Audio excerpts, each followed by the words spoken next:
Malayo-layo na rin ang narating ng karera ng singer-actress na si Vina Morales.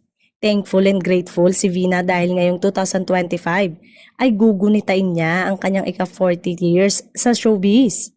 Nagsimula siya sa industry noong siya ay 9 na taong gulang lamang. Pagdating sa kanyang acting career, masaya si Vina dahil muli siyang aarte sa telebisyon ngayong taon.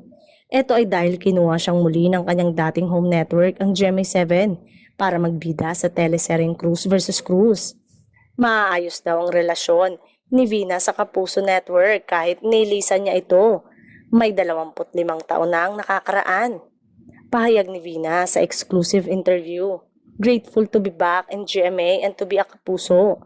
Been years na hindi ako nakapagtrabaho with them. I never had a bad relationship with my GMA family kaya siguro there's no hassle ang aking pagbabalik bilang Kapuso.